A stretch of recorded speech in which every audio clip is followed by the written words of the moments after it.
따라와 보십시오. 이제 한번 해보십시오.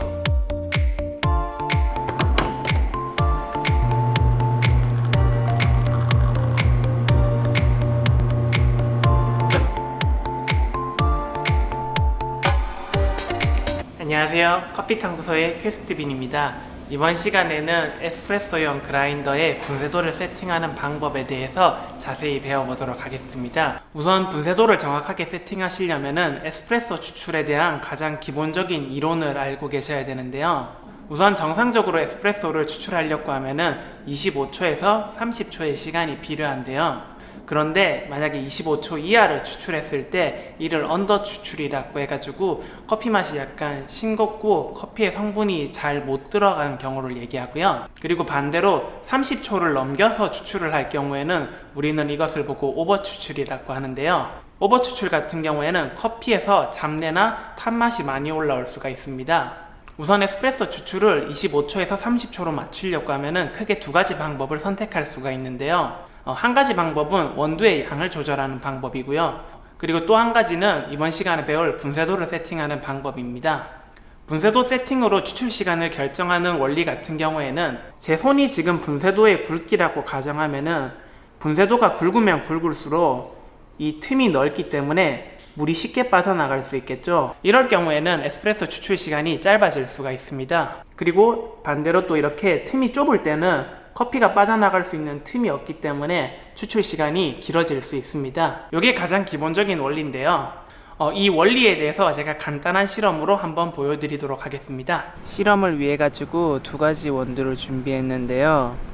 왼쪽에는 지금 분쇄도가 굵은 원두를 준비했고 오른쪽에는 분쇄도가 얇은 원두를 준비했어요. 이쪽에 이제 동일한 양의 물을 넣어 가지고 추출 흐름이 어떻게 달라지는지 보여드리도록 하겠습니다.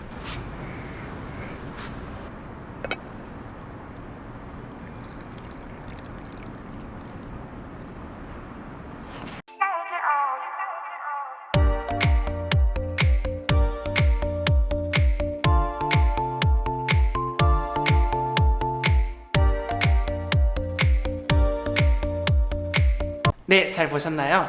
이런 식으로 분쇄도가 굵을 경우에는 에스프레소 추출 시간이 빨라지고 그 다음에 분쇄도가 얇을 경우에는 에스프레소 추출 시간이 길어질 수가 있습니다. 그래서 이렇게 기본적인 원리를 통해 가지고 저희는 저희가 원하는 에스프레소의 추출 시간을 결정할 수 있습니다. 그리고 분쇄도를 정확하게 세팅하려면 추출하기 전에 기본적인 조건 몇 가지를 설정해야 되는데요. 그라인더 호퍼에 일정량 이상의 콩이 필요합니다. 만약에 콩이 너무 적을 경우에는 이쪽에서 오는 편차로 분쇄도 세팅이 어려울 수가 있는데요. 그래서 일정량 이상의 커피를 담아 주시고요. 그리고 포타필터에 커피를 담는 양에 따라서 추출 시간이 바뀔 수 있으니까 항상 동일한 양의 원두를 사용해 주세요. 그리고 마지막으로 에스프레소를 추출하는 양에 따라서도 시간이 바뀔 수가 있으니까 항상 동일한 양의 에스프레소를 담아 주세요. 제가 지금 두 가지 원두를 준비했는데요. 이 분쇄도 값을 조금 정상적이지 않은 범위로 놔두고 제가 조정하는 방법에 대해서 한번 보여드리도록 할게요. 대부분의 그라인더를 보시면은 그라인더에 여기 fine이라고 되어 있고요. 또 반대쪽에는 coarse라고 해가지고 여기 fine이 분쇄도가 얇아지는 쪽, coarse가 굵어지는 쪽입니다. 그런데 여기서 간간히 분쇄도를 조절하실 때 착각하시는 분들이 계시는데요. 예를 들어서 사장님 저희 분쇄도를 몇에 설정하면 돼요? 아니면은 사장님이랑 저랑 그라인더가 동일한 건데 몇의 분쇄도를 놓고 사용하시면 되냐라고 물어보는데요. 그런데 이 분쇄도를 단순히 수치화를 해가지고 몇에 놔두면 됩니다, 이렇게 쉽게 맞출 수 있는 부분은 아니고요. 저희 같은 경우에도 이 그라인더 같은 경우에는 투인으로 해가지고 내장되어 있는 모터도 동일하지만은 동일한 콩을 여기 둘 다 놓는다고 쳐도 분쇄도가 굉장히 차이가 많이 나요. 그렇기 때문에 처음 이 분쇄도를 세팅하실 때는 너무 이 숫자에는 집착하지 마시고 나중에 이 분쇄도 세팅이 다 됐을 때 자신의 기준을 세우시면 좋을 겁니다. 제가 이 그라인더 분쇄도 세팅을 할 때 자주 하는 말이 이 그라인더는 문제지고요, 이 머신이 정답지예요. 그게 어떤 의미냐면은 이 분쇄도 값을 임의로 먼저 한번 추출을 해 보세요. 그러면은 에스프레소 머신에서 추출 시간을 알려주잖아요. 그러면 그 추출 시간이 이제 정답지가 되는 거예요. 그래서 추출 시간이 만약에 빨리 나왔다 하면은 분쇄도를 조금 곱게 가고, 만약에 추출 시간이 너무 길다 그러면은 분쇄도를 다시 곱게 맞추는 거죠. 그래서 이 작업을 계속 반복적으로 하다 보면은 자신이 원하는 분쇄도를 찾을 수 있는 거예요. 그러면 이론은 여기까지 하고 바로 실전으로 분쇄도 한번 잡아 볼게요. 자, 우선 지금 첫 번째로 내리는 분쇄도 값을 그냥 저희는 A-1이라고 얘기할게요. 제가 방금 커피 한번 버렸잖아요. 에스프레소 추출할 때 다양한 변수들이 있는데요. 이 변수들에 대해서는 나중에 한번 또 설명해 드릴게요.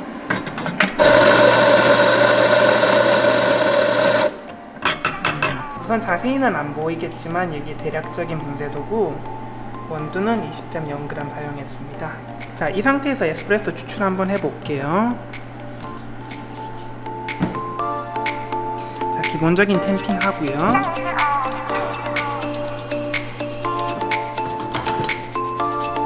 자, 에스프레소는 저희가 고정적으로 40ml 추출할 거예요.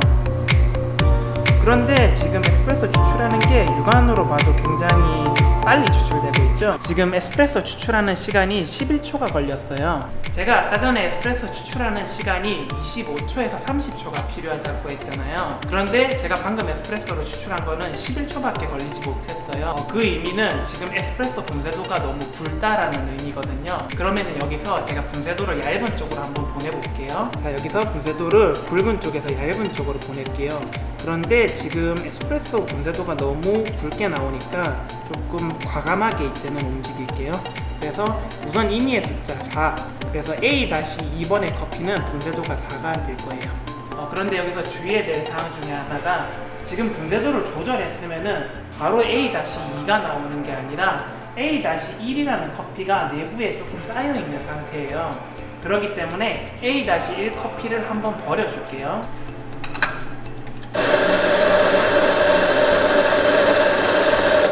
이 커피를 버리는 양에 대해서도 좋은 팁이 있는데요.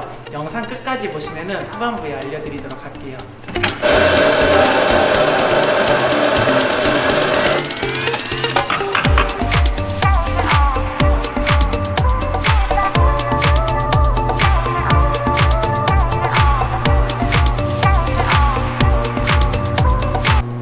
지금 보시면은 딱 봐도 아직 에스프레소 추출이 되게 빠르죠? 역시 분쇄도가 너무 굵다라는 의미고요. 이번에도 분쇄도는 조금 과감하게 움직여 볼게요. A-3은 3에다가 한번 놔둬 볼게요. 한번 버릴게요.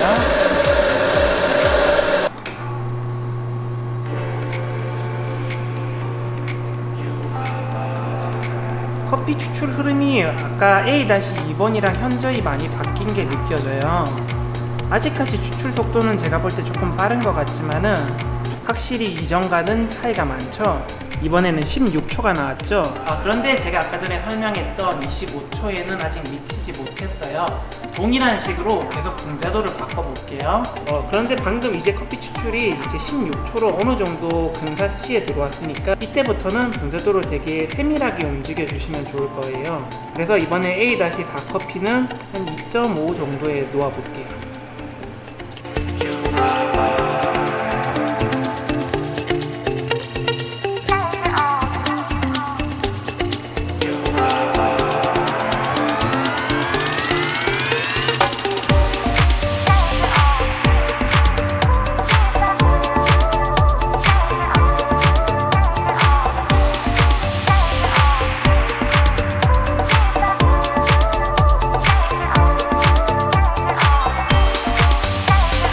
네, 잘 보셨나요? 이런 식으로 에스프레소 분쇄도를 정확하게 세팅할 수가 있거든요. 그리고 이 원리를 동일하게 해가지고 다시 두 번째 커피도 한번 세팅해 보도록 할게요. 화면에 잘 보이실지 모르겠지만 분쇄도 입도가 되게 얇게 되어 있는 상태예요. 거의 밀가루처럼 얇거든요. 추출 시간은 계속 올라가고 있는데 커피가 안 떨어지고 있죠. 이게 이제 분쇄도가 이제 커피가 떨어지기 시작하는데, 지금 현재 분쇄도가 너무 얇기 때문에 이렇게 커피가 잘 떨어지지 않는 거예요. 이것을 보고 아까 전에 설명했던 오버 추출이라고 하는데요.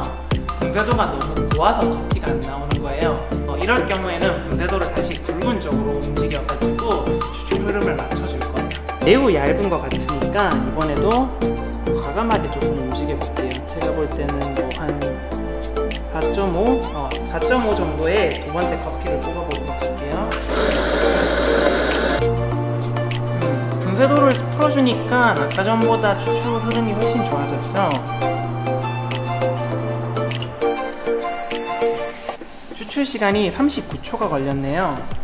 아직까지 오버 추출이니까 분쇄도를 굵게 해가지고 다시 세팅을 잡아보도록 할게요.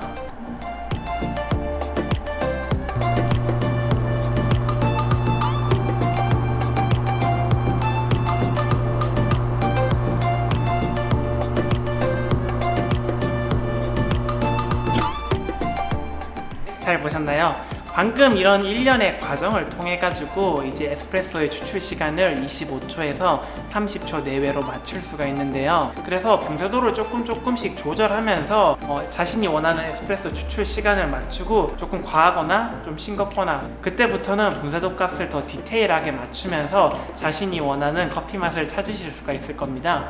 그리고 제가 아까 전에 분쇄도를 바꾸고 난 다음에 주의사항 중에 하나로 커피를 한번 버린다고 했잖아요. 이 커피를 얼마만큼 버리냐에 대한 팁을 하나 알려드리도록 할게요. 우선 1단계로 그라인더를 깨끗하게 청소해주세요. 그러면은 지금 이 상단부부터 이 배출구까지의 원두가 없는 상태예요. 이 상태를 기준으로 해가지고 다시 원두를 넣습니다. 완전히 비어있는 상태에서 커피가 나오는 데까지 몇 초가 걸리는지를 한번 재보는 거예요. 방금 봤다시피 제 그라인더 같은 경우에는 분쇄를 누르자마자 바로 커피가 나왔죠. 그래서 저 같은 경우에는 이 로드가 짧은 편에 속하기 때문에 분쇄도를 한 번 정도만 비워주면 되고요. 만약에 분쇄를 눌렀는데 커피가 한참 동안 안 나오고 계속 갈리다가 나중에 나오면은 로드가 길다라는 의미로 커피를 얼마나 버려야 되는지를 아마 아실 수 있을 거예요. 그래서 이번 영상은 여기까지 하는 걸로 하고요. 만약에 매장이나 집에서 커피를 추출했는데 추출 시간이 너무 길거나 너무 짧을 경우에는 이번 영상을 참고하셔서 커피를 내리기 적절한 분쇄도를 한번 맞춰보시길 바랍니다. 이번 영상은 여기까지 하도록 할게요. 영상이 마음에 드셨으면 구독하기 버튼과 좋아요 버튼 한번 눌러주세요. 감사합니다.